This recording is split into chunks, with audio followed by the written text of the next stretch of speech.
In this video, you'll learn how to create a robot chassis using a C-frame, corner brackets, nuts and bolts. The C-frame holds together parts of the robot. Using nuts and bolts, you can attach parts to the holes in the C-frame. First, create a sketch of the C-frame. The steps to create a C-frame are explained in a previous video.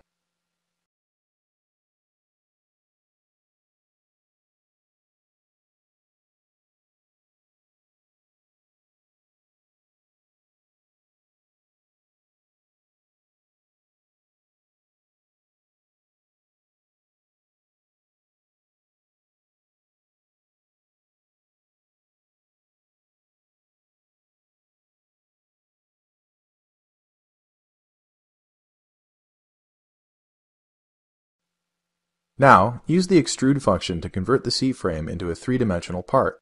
Click Extrude Boss Base. In direction 1, use the drop-down to select mid-plane. To indicate the length the part should extrude, type 91 centimeters and press the Enter key. To add holes along the side of the C-frame, use the Hole Wizard in the Features tab. Click Hole Wizard. The Hole Specification menu will pop up. Here you must specify the size and type of hole you want to create. There are 6 different types of holes you can create with the Hole Wizard. We'll use the countersink hole for the top of the C-frame. It should be size M6, close fit, and having through all for the end condition. Now we need to identify the location of the first hole. Select the Position tab and click on the top surface of the C-frame. You'll see a preview of the hole you're about to make.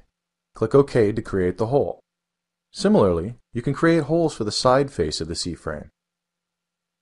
Let's add holes along the side of the C-frame. Click Hole Wizard. In the Hole Types section, select Hole. In the Hole Specifications section, set the size of the hole to M6. For the end condition, select Through All to create holes symmetrical to both sides of the frame.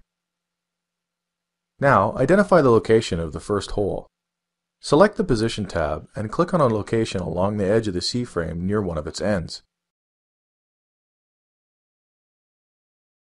To specify the distance of these holes from the edge, use the Smart Dimension tool.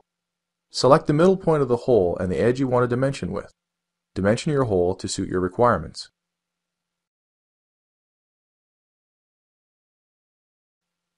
The C-frame requires 26 similar holes along its edge. For ease and convenience, use the linear sketch pattern to create all of the holes at once.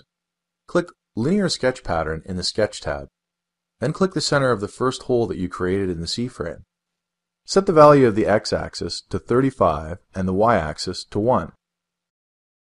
Next, set the spacing to 25.4 millimeters. Then, if the pattern is not in the appropriate direction, we can correct the direction of the pattern by clicking the reverse button next to the axis. Lastly, click the check marks to close the menus. The C-frame is now complete and you can use it for the robot chassis. In this video we learned how to make a piece of C-frame using the Linear Sketch Pattern tool.